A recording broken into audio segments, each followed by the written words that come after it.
চাচা সারা রাত হবে না। এদিকে শোনেন, আমার কথা শোনেন বাবারা, আপনারা আবেগ বেশি, বুঝতে পারছি। চাচার মনে হয় বাড়িতে চাইতেই নাই নাকি?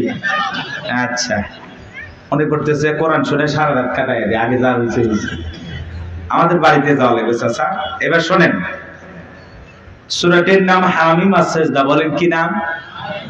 মোট আয়াত আছে 54টি, রুকু আছে 6টি। বিশ্বনবীর মক্কার জিন্দেগিতে আল্লাহ রাব্বুল আলামিন এই সূরাটি নাজিল করেছেন। আমি আপনাদের খেদমতে 30 নম্বর আয়াতে কারিমা তেলাওয়াত করেছি। আল্লাহ পাক যেন তার গোলামকে আপনাদের সামনে এই আয়াতকে সামনে রেখে কিছু কথা বলার তৌফিক দান করেন। সকলে বলুন আমিন। একটু জবান ছেড়ে সবাই একটু মহাব্বতে কোরআনের কথা শুনতে কারো কোনো সমস্যা নাই তো? বলেন তো বাজান, কোরআনের মধ্যে কোনো ভেজাল আছে? কোনো মিথ্যা আছে? কোনো ধোঁকা আছে? থাকবে কি করে? কিতাবটি নাজিল করেছেন কে? আল্লাহ রাব্বুল আলামিন বলেন, যালিকাল কিতাবু লা রাইবা ফীহি। আবার আল্লাহ রাব্বুল আলামিন বলেন, এটি এমন একটি কিতাব, যেই কিতাবের মধ্যে কোনো সন্দেহ নাই, কোনো সংশয় নাই, কোনো মিথ্যা নাই, কোনো ধোঁকা নাই। there is no doubt। বলুন আল্লাহু আকবার। হুদাল লিল মুত্তাকিন, মুত্তাকি বান্দাদের জন্য গাইডলাইন হিসাবে, পথ প্রদর্শক হিসাবে আসমান থেকে কিতাবটি নাজিল করেছেন কে? সেই কিতাবের আলোচনা শুনলে লাভ না লস? লাভটা কেমন আল্লাহ জানায় দিলেন, ওয়া ইযা কুরিয়াল কুরআনু ফাসতামিউ লাহু ওয়া আনসিতু লাআল্লাকুম তুরহামুন। সূরা আরাফ আয়াত নাম্বার 204। আমার আল্লাহ রাব্বুল আলামিন জানিয়ে দিলেন, তোমাদের সামনে যখন কোরআন পাঠ করা হয়, কোরআনের আলোচনা করা হয়, চুপ করে কান লাগিয়ে মনোযোগ সহকারে কোরআনের কথাগুলো শ্রবণ করো। যারা চুপচাপ কোরআনুল কারীমের কথাগুলো শ্রবণ করবে, আমার আল্লাহ রাব্বুল আলামিন আসমান থেকে তাদের উপরে আল্লাহর রহমত বৃষ্টির মতো নাজিল করবেন। বলুন সুবহানাল্লাহ। এই জায়গায় আল্লাহর রহমত নাজিল হইতেছে, আর আমরা সবাই বসে আছি জান্নাতের বাগানে। একটু চিল্লা বলেন না সুবহানাল্লাহ। কষ্ট হচ্ছে? আমি করব আওয়াজ, আপনারা দেবেন আওয়াজ, জবাব দিবেন ঠিক ঠিক, আলোচনা হবে কমপ্লিট। শ্রোতাদের স্পিরিটে বারে, বক্তার হিট, আলোচনা হবে জায়গা মতো ফিট। আগে বলতাম কিছু আজ প্যান্ডেলে, কিছু আজ অ্যাঙ্গেলে। এখন আর অ্যাঙ্গেলে না, যা বলবো সব ডাইরেক্ট। অ্যাঙ্গেলে বলার দিন শেষ, ডাইরেক্ট বলার বাংলাদেশ। কথা বলে ঠিক কি না? ও চাচা, ওটা বসা করেন কে? 12টা বাজছে বেটা। মজা দেখার জন্য আসছে এটি। 116টা বসা করা যাবে না বাবা। ওঠার নিয়ত থাকলে বক্তা ওঠার আগে আপনি উঠে যাবেন। পরিবেশ নষ্ট করবেন না। আপনি উঠে গেলে আমার কষ্ট হয়। আপনি কেন উঠে যাচ্ছেন আমাকে বলে যান, আপনার দুঃখটাকে আমি শুনি। কথা কি বুঝতে পারছেন? আর ওয়াদা দিচ্ছেন না 12:30 পর্যন্ত থাকবেন, না হলে 12টা পর্যন্ত থাকেন। যতক্ষণ মনে চায় ততক্ষণ থাকেন, না বলে যাবেন না। একজন করে উঠবেন আর অনুমতি নেবেন যে হুজুর আমি কি যেতে পারি? চিল্লায় বলবেন, আমার ওয়াদা হয়ে যায়। আপনার চিল্লানিটা আমি শুনবো। রাগ করতেছেন আমার কথা? কোনো ভাষা করা যাবে না বাবা। কোন যুবক যদি ওঠে পেশাব করা অজুহাতে, আর ছবি মোবাইলে তুলে রাখবেন, পারলে ফেসবুকে ছেড়ে দিবেন। কথা কি বুঝতে পারছেন? 1-1.5 ঘন্টা পেশাব আটকাইতে পারেন না, পুরুষ হইল? আর বিয়ে হওয়ার কোনো সম্ভাবনা নাই। মেয়ে ঘুড়ি বানায় রাখবেন, তাই এরকম অসুস্থ ছেলের সাথে বিয়ে দেবেন। একটু ধৈর্য নিয়ে বসেন। কিসের পেশা? রংপুরে ওয়াজ করলাম, এক মুরব্বী চাচা ভাই হুজুর ওয়াজ করেন তো, পেশাব লাগলে লঙ্গিত করবো। আমি চাচা মিয়া, চাচি তো রাগ করবে, কয় না বাড়িতে যা বলবো হুজুর এমন ওয়াজ ধরা ধরছে, এত সুন্দর আলোচনা, ওঠার কোনো কায়দা ছিল না, জায়গাতে কাম সারছে। তো এরকম নিয়ত করে বসেন, 1-1.5 ঘন্টা আটকায় রাখেন। পেশাব জনিত যত রোগ আছে দোয়া করবো আল্লাহ যেন সেই রোগগুলো থেকে আপনাকে মুক্তি দেয়। আর আমারে ছেড়ে যাবেন দোয়ার বদলে বললাম না। একটু ধৈর্য নিয়ে বসেন। রাগ করতেছেন? এটা তাকবীর দেন, লিল্লাহি তাকবীর। আর জবান ছেড়ে সবাই একটু মুহাব্বতে আমার সঙ্গে তেলাওয়াত করুন। আউযু বিল্লাহি মিনাশ শাইতানির রাজীম। বিসমিল্লাহির রাহমানির রহিম।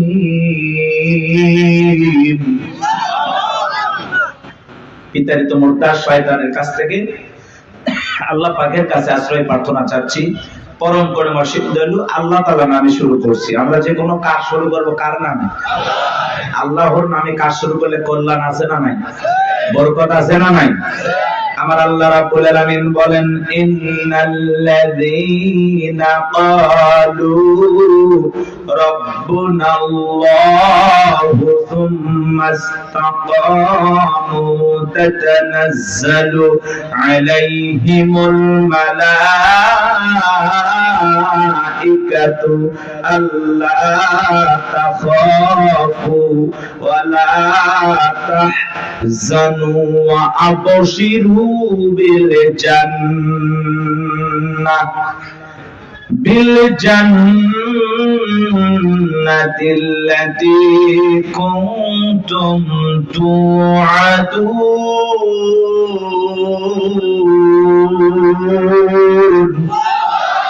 আরেকটু জোরে বলেন আল্লাহু আকবার।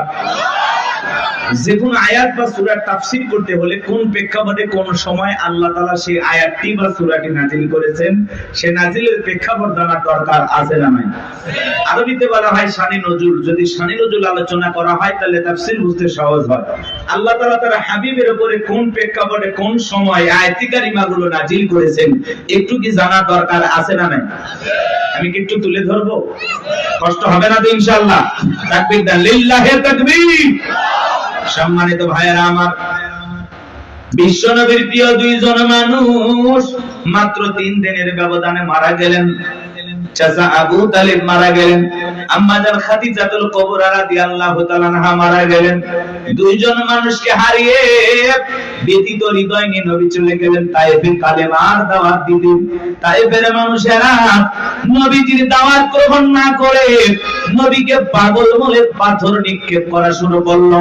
বৃষ্টির মতো নবীজির দেহের উপরে পাথর নিক্ষেপ করলো। বাজান পাথর মারতে মারতে এক পর্যায়ে নবীজি জমিনের উপরে শুয়ে পড়লেন। এত পাথর মেরেছেন, পাথরের ভিতরে নবীজির শরীরটা ঢেকে গেছে। নবীর প্রিয় সাহাবী যায়েদ বিন হারেসা বলেন, আমি অনেক কষ্টে নবীজির দেহ থেকে পাথরগুলো সরায় ফেললাম।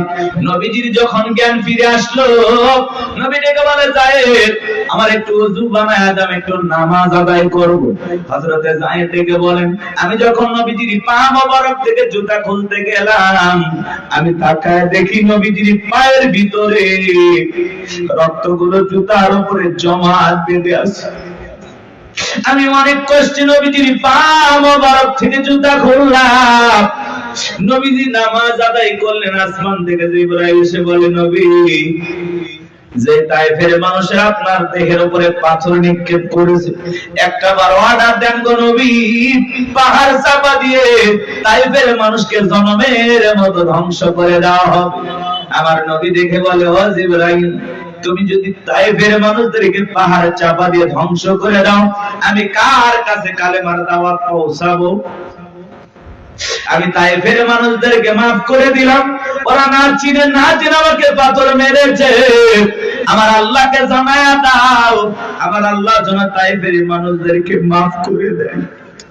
কেমন দয়ার নবী, মায়ের নবী বাজান, প্রতিশোধ গ্রহণ করেন না, মানুষকে ক্ষমা করতে ভালোবাসেন। রাহমাতাল লিল আলামিন। নবী চলে আসলেন মক্কায়। 19 দিন পর্যন্ত আসমান থেকে আর জিবরাইল আসে না, নতুন কোন আয়াত বা সূরা নাযিল হয় না।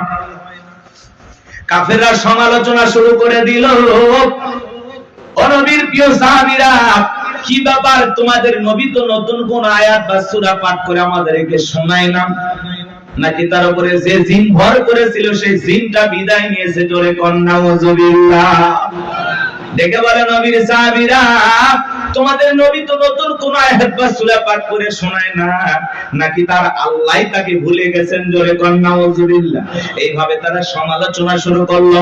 সাহাবায়ে কেরাম মনে মনে কষ্ট পায়, কিন্তু বিশ্ব নবীর কাছে যা কেউ প্রকাশ করতে পারে না।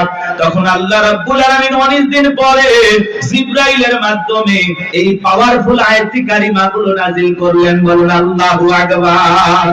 আমার আল্লাহ রাব্বুল আলামিন জানিয়ে দিলেন, ইন্নাল্লাযীনা ক্বালু রাব্বুনাল্লাহ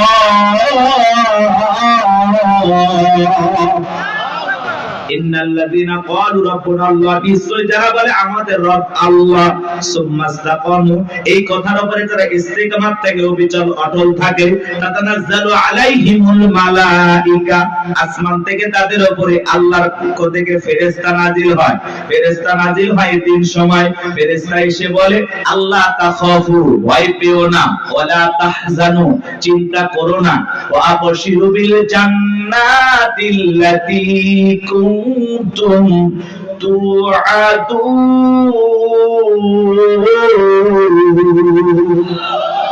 যে জান্নাতের প্রতিশ্রুতি, যে জান্নাতের ওয়াদা তোমাদেরকে দেওয়া হয়েছে, সেই জান্নাত পেয়ে তোমরা আনন্দিত হও, সেই জান্নাত তোমরা গ্রহণ করো। বলুন আল্লাহু আকবার।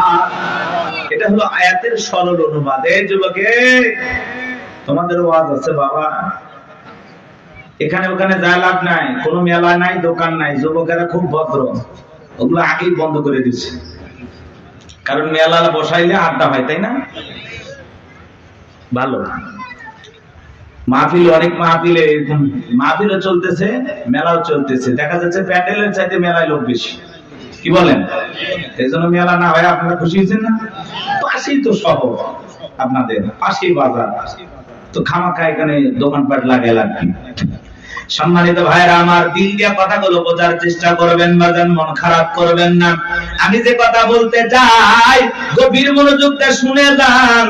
আল্লাহ রাব্বুল আলামিন বলেন ইন্নাল্লাযীনা ক্বালু রাব্বুনাল্লাহ,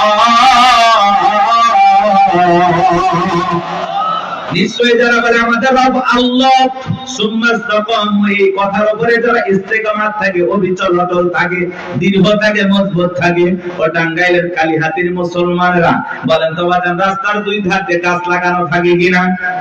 থাকে থাকে।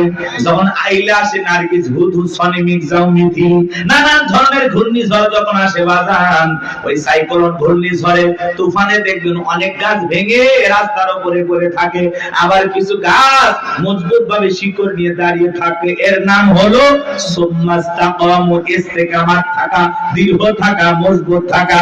আপনি যখন বলবেন আল্লাহ আমার রব, এই কথার উপরে টিকে থাকতে হলে, আপনি যখন বলবেন আমি আল্লাহর গোলাম, রবের গোলাম, এই কথার উপরে টিকে থাকতে গেলে আপনার উপরে মামলা আসবে, হামলা আসবে, নির্যাতন আসবে, জুলুম আসবে।